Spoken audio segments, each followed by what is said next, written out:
You never imagine that the person who swore to love you will one day look you in the eyes and lie to the whole world just to destroy you. My name is Clara Duarte.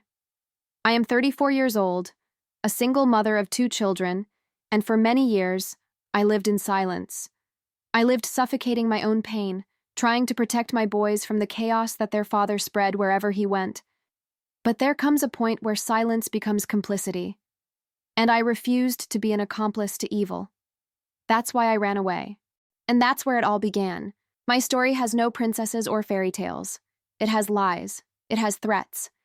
And it has a man who did everything he could to take away the most precious thing I had: my children. For a long time, I believed that Rodrigo, my ex-husband, could change.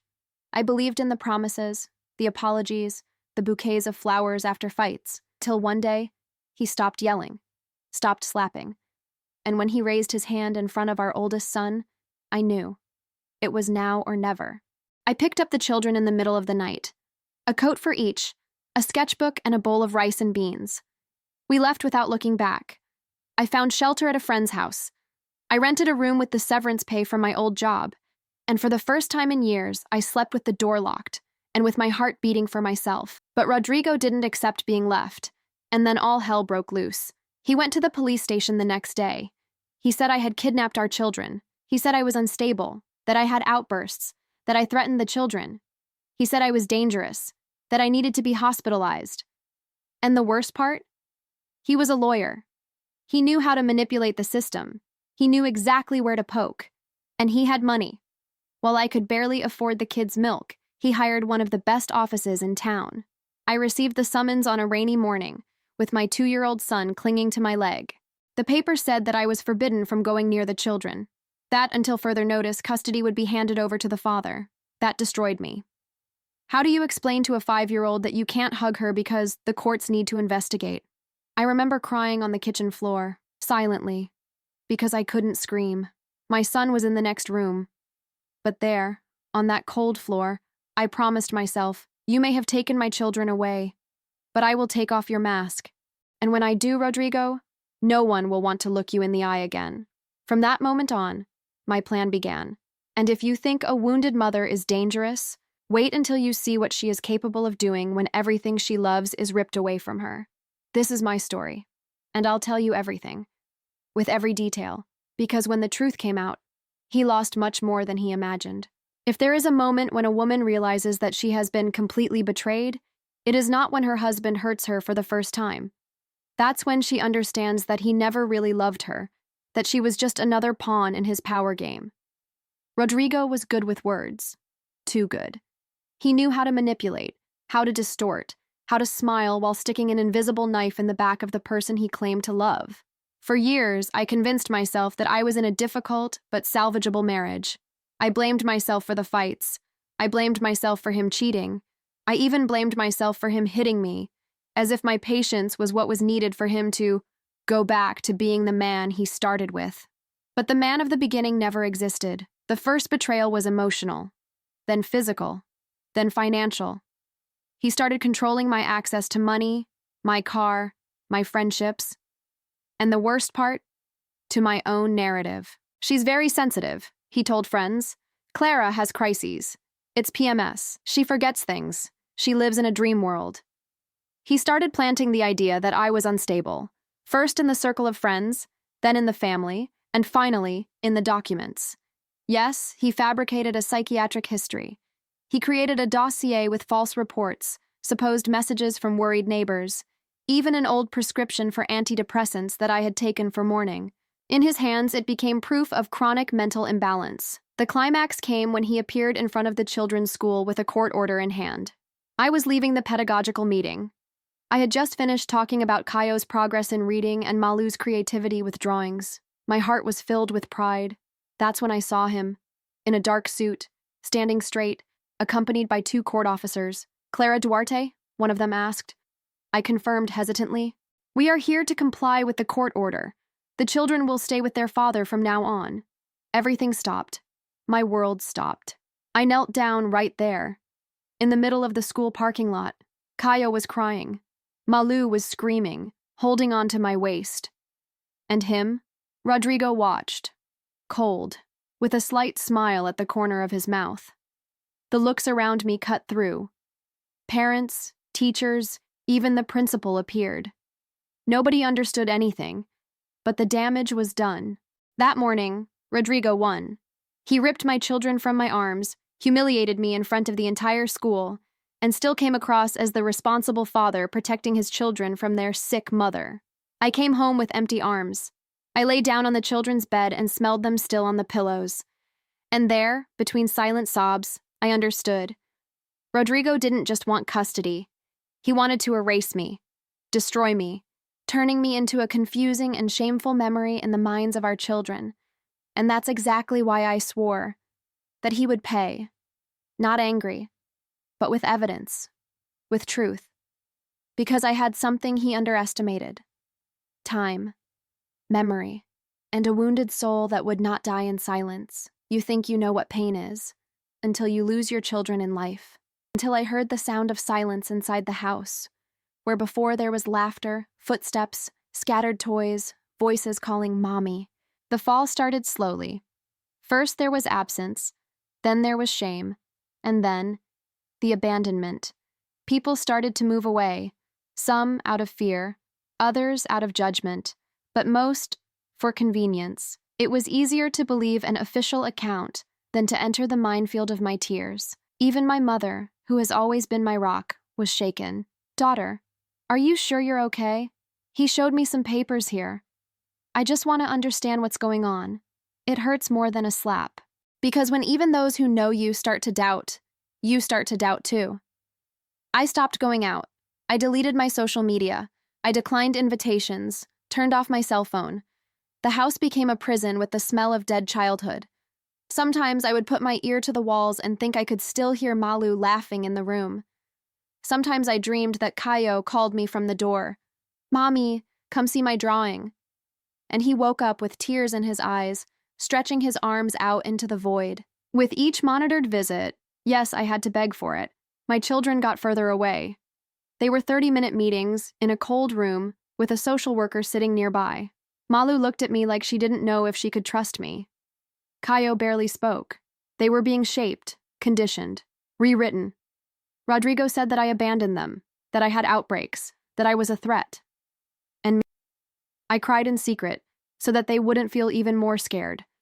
Meanwhile, he was posting photos, selfies in the park, picnics, hashtags like "present dad," "family is everything." He received applause, comments like "an example of fatherhood," "a real man." And me? I became the silent ex-wife, the complicated woman, the unstable mother. I lost clients at the studio where I sewed wedding dresses. I lost contracts. I lost friends. I lost nights. Lose weight. I lost my voice. But what he didn't know? It's just that in the middle of the fall, I kept something intact. The memory. And inside the memory, there were all the moments when he confessed that he didn't love me. The messages he sent to lovers, even while I was pregnant. The conversations recorded without his knowledge. The prints, the receipts, copies of the manipulated reports. And inside me, even though buried by pain, a flame was born. He wanted to turn me into dust. But you forgot that even dust has sharp particles. There is a point where pain stops paralyzing you and starts moving you. The bottom of the well smells of mold, tastes like old tears, and the walls are too smooth to climb. But even there, in the darkest darkness, I began to feel a thread of light, not on the outside. In the absence of the children, I made my routine a survival ritual. I woke up, even without wanting to. I took a shower, even without going out. I ate, even when I wasn't hungry. And I wrote down everything I remembered, every detail, every date. I went through old emails, phone bills, bank statements. I reorganized my own story like someone sewing a patchwork quilt full of holes, but with a firm hand. It was on one of those cloudy mornings, with a cold mug of coffee in my hand, that I realized I had everything I needed. Not to beg, but to prove it. Rodrigo believed that destroying my image was enough. But he forgot that I am a craftswoman. I work with details, and the details, Rodrigo, are lethal. I started putting together a dossier, I separated messages from him with veiled threats. If you try to keep me away from the boys, I'll make you look crazy. Justice always believes the father who pays alimony. You won't resist alone, Clara. You'll beg me to help you. I gathered the police reports that I never followed up on, but they were dated. I supported everything with prints of conversations that he had deleted, but that I, out of habit, saved in PDF in the backup of my old notebook. I called the psychologist he had been in couples therapy with for 2 sessions before he ran away. She remembered our last conversation. Clara, your husband manipulates the perceptions around him. You're not wrong in wanting to get out of this. She could not testify directly due to professional secrecy, but she could provide a technical, impartial opinion if the court requested it. And now, justice was going to request it. I hired a lawyer, not just anyone, a woman, Black, specialist in psychological violence, parental alienation, and systemic abuse. Her name was Lorena Andrade, and when she read my story, she simply said, "He made the classic mistake. He forgot that mothers keep everything." She didn't smile. But I felt like, for the first time in months, someone believed in me. And most importantly, someone was going to fight me. In the following months, I began to regain ground. I had health checks done. I underwent voluntary judicial expertise.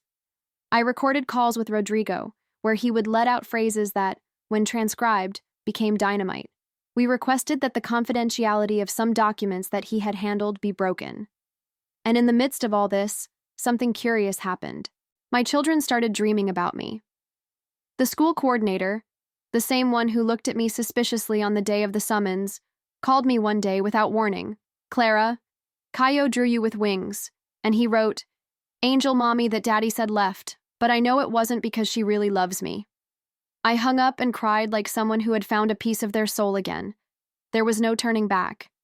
The plan was no longer just legal. It was moral. It was emotional. Maternal. Justice could take a long time, but I was already winning. Each domino piece was being positioned.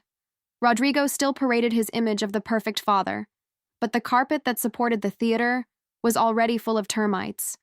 And when it fell, because it would fall, would be on national television. Revenge doesn't start with shouting. It starts with silence. While Rodrigo smiled for the cameras and shared videos of himself rehearsing with the children, I was behind the scenes. And backstage, I started tearing down every single curtain on your show. My lawyer, Lorena, was a surgeon. She said, if he built a narrative, we will show the making of, and make the world see the rotten backstage of the image he sells. We start with bank records. Rodrigo had stated in the initial custody petition that he spent almost all of his monthly salary on his children, which justified the request for exemption from child support, since they were now with him full-time. But the extracts said something else: trips to resorts with a new girlfriend he had not yet officially introduced, luxury restaurant payments, rent a sports car, and, ironically, monthly fees for male coaching courses. The cherry on the cake? He had used money from his children's savings account, the one we created together when Caio was born, to fund one of these trips, and left traces. Lorena organized a report and attached everything to the process a supplementary defense and petition for reversal of custody. Meanwhile, I began to act in the shadows. I created a fake profile on social media and contacted 2 women who frequently commented on Rodrigo's posts with suspicious emojis. I was kind. Light conversations, and it didn't take long for one of them, named Renata, to open up. He said he was separated, that his ex had gone crazy and abandoned the children. But now that you've appeared in court, he's acting strange. I sent the prints to Lorena, another piece on the board. At the same time, I began to cautiously approach the school coordinator. She still had doubts, but she started to listen to me. I took documents. I showed the children's drawings that I kept. I talked about their eating habits, allergies, sleep schedules, everything that only a mother who lives with them would really know. She didn't say much, but the following week he called and said, I thought it was strange. Caio came to school with a bruise on his arm and said he fell on the stairs, but he lives in a ground-floor apartment. There are no stairs. Another crack in his mask. Yet another truth about to emerge. And then came the first real victory. The judge authorized an in-person hearing with the children, without Rodrigo present. It was then that I knew the game was changing. On the day of the hearing, I sat before the judge, hands cold but head steady. The children were brought in separately by a caseworker and spoke to a court psychologist. When Malu left the room, she ran and hugged me. But what Caio said, right there in front of everyone, was what tore my chest open and rekindled my soul. Mommy never yelled at us. She just sang to us to sleep. And Daddy said she left. But she was sad, that's all. Mommy's not crazy. The judge asked for silence, but her eyes said it all. Rodrigo didn't know yet, but its foundation was already compromised. The next step? Publicly destroy the lie he himself planted.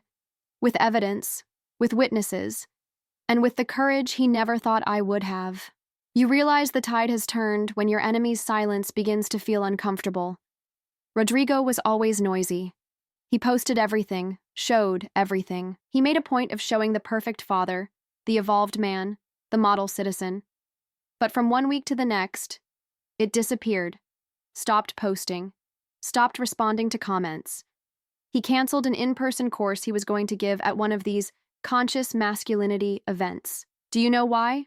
Because my file was in the judge's hands, and now also in the hands of the public ministry. The audience with the children had changed everything. The little one's behavior was clear. They were not well. They were confused, pressured, trained to repeat phrases that didn't suit their age or their language. My mother is emotionally unstable. She may have outbursts. My father takes better care of our safety. Who trains a child to say that? Who kidnaps a child's innocence to protect their own reputation? The answer was in front of everyone. And now no one could pretend they didn't see anymore. My lawyer asked for new witnesses to be called. And that's when his castle began to crumble. The school coordinator agreed to testify. He confirmed that Caio appeared with bruises, and that Malu had been showing signs of anxiety. He confirmed that Rodrigo ignored pedagogical recommendations, which prevented the maternal grandparents from getting close, who instructed the children not to talk to their mother about their routine. Then came the first lover, Renata, with prints and messages where he said phrases like, "The mother of my children is freaking out, but I'll soon get permanent custody. She won't even have the courage to sue. She lives in fear of me." Rodrigo was summoned to testify in person. In the courtroom, he tried the same confident smile as always. He tried to play the victim. He said he was being hunted by a spiteful ex. He said that unbalanced mothers do anything for revenge. The judge asked him to remain objective, and Lorena, my lawyer, just smiled. Because at that moment, she hadn't even shown the recording yet. The blessed recording. A call in which Rodrigo pressured me to give up custody, in which it said in black and white that I can destroy you psychologically. I've always known how to play with your fragility, and if you keep insisting on this, I'll destroy you completely. The audio played silently. When it was over, his lawyer looked down, and Rodrigo? For the first time, he lost control. He stood up, banged on the table, and began to shout, "She provoked me! This is a setup! Can't you see she's manipulating everything?" 2 security guards entered the room. The judge took a deep breath.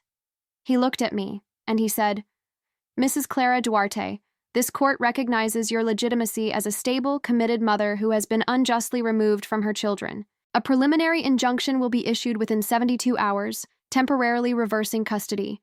Criminal proceedings for ideological falsehood and parental alienation will be opened against the father." I don't know how to describe what I felt. My legs trembled, my hands tingled. But the heart started beating again for real for the first time in months. As we left the forum, Rodrigo tried to stare at me, but his eyes no longer had power over me. For the first time, he was afraid. Fear of the woman he underestimated. Fear of his mother that he tried to erase. Fear of the truth he thought would never come to light. And that, it was just the beginning. There are people who fall into silence. But Rodrigo fell in front of everyone, and there wasn't enough curtain in the world to hide the fall he took.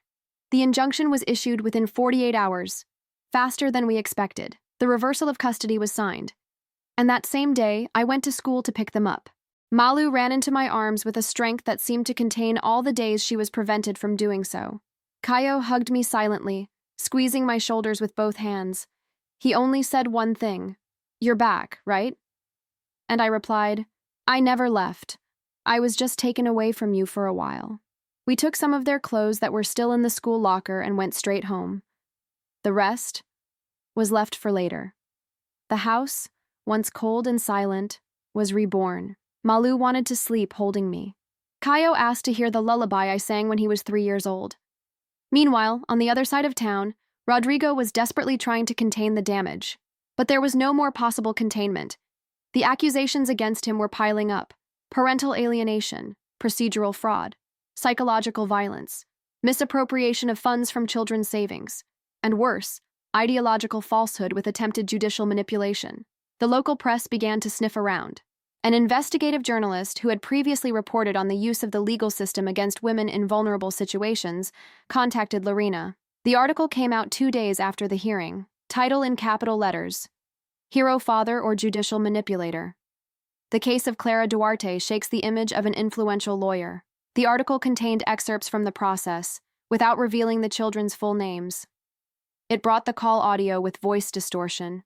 It brought the psychologist's report, the coordinator's statement, conversations with Renata, and, at the end, the most devastating part: an image captured at the exit of the forum, with Rodrigo screaming, being restrained by security guards. Social media, which had previously praised him, turned against him in a matter of hours. Is this the example of a father that we applaud? How can you be so cold to your own children? What a shame to have defended this man. Rodrigo tried to react. He released a clarification note on his profile. We are going through a difficult time, but I trust in justice. But nobody swallowed it. The comments became an avalanche. Coaching event sponsors have canceled contracts.